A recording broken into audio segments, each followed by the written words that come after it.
Hello everybody and welcome to Amazing Little Humans, a television show dedicated to helping parents who face the challenges of raising children with autism and other developmental delays.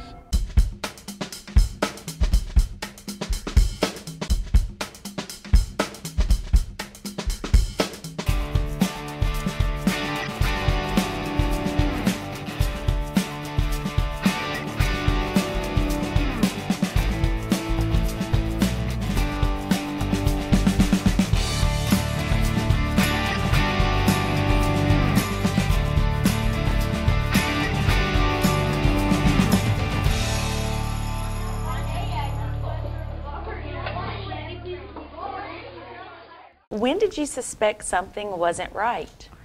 Brady was about a year old and had developed normally to that point, was talking, saying people's names. All of our family members he knew, was familiar with everybody. When they would walk in the room, he would say their name.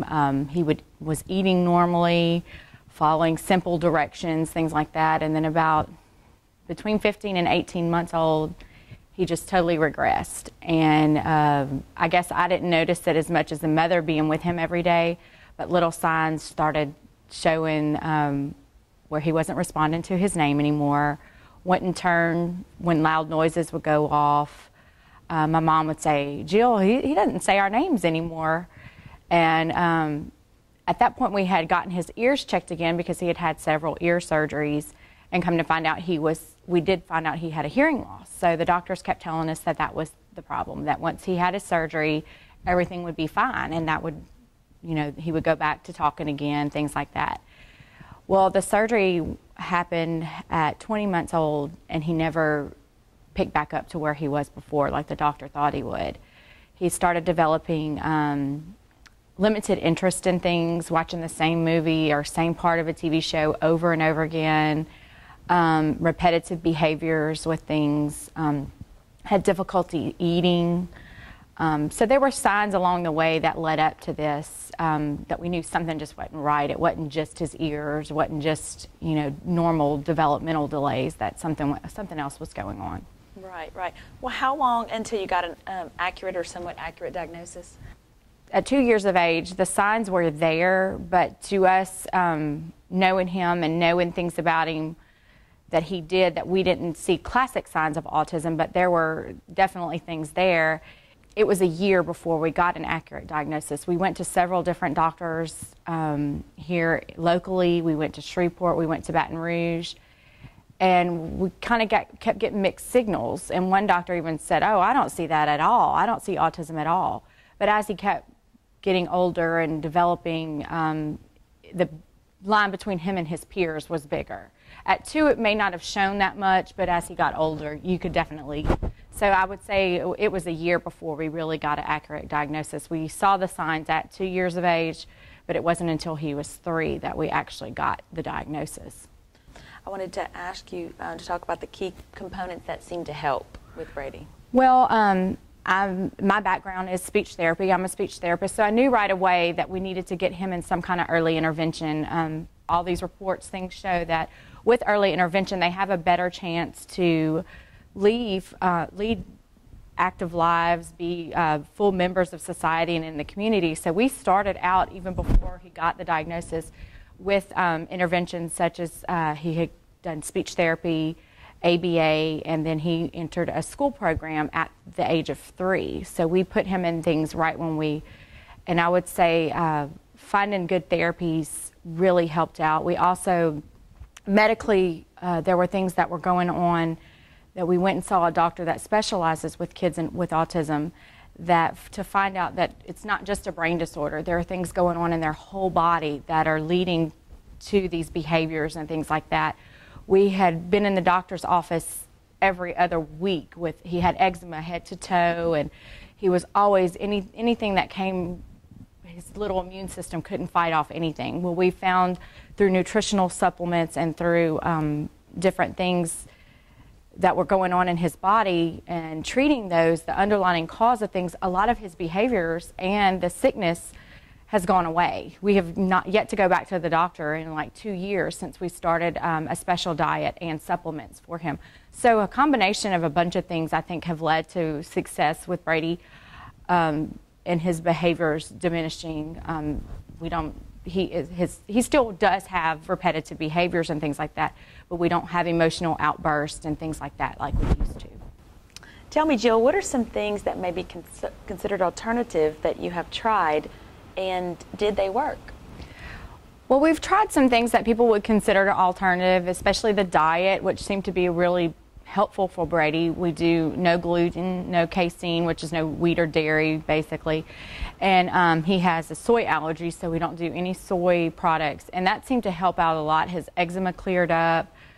He was always just distracted by that, and that seemed to help. We've also done chelation and some things to help with his immune system. We've also done hyperbaric oxygen therapy, which I think has all led to his immune system building up where he's able to fight off things where he wasn't able to before.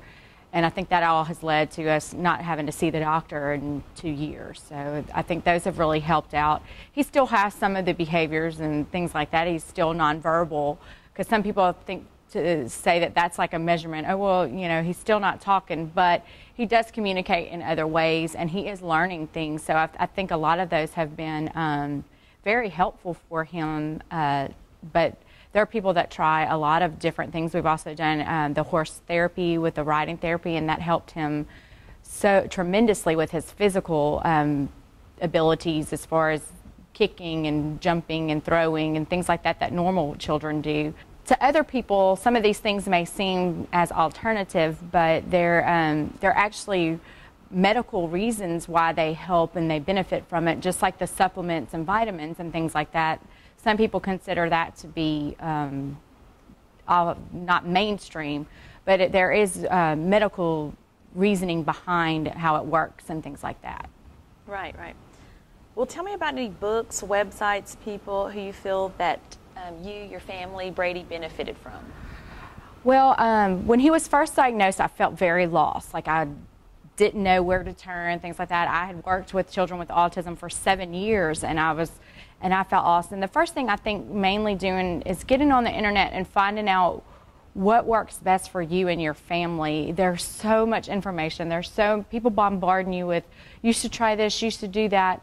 But there are a lot of things locally too that we have great resources in the Autism Society. Their main mission is to help families as far as having just a little support group for other families in the area. I went to several meetings, met parents that were in the same situation as me, and found out that I was not the only one going through this. And that helped out a lot with the emotional side of finding out your child has autism.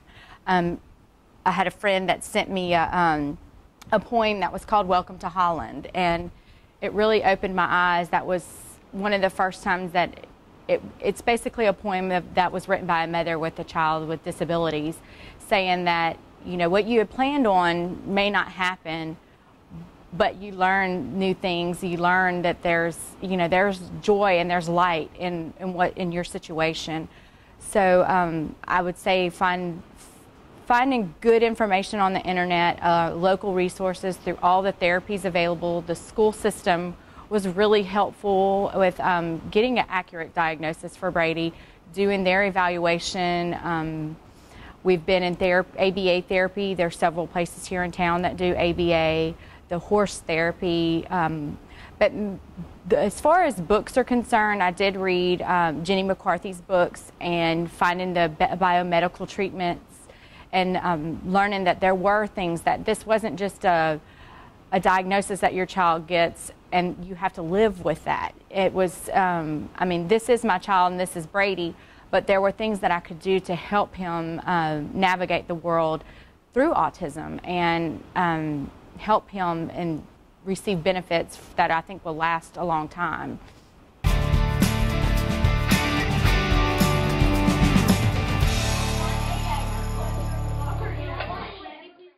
Hi, I'm Paul Glasgow. I'd like to introduce you to a brand new organization in the Lake area for our young people called Little Ranger Shooting Academy.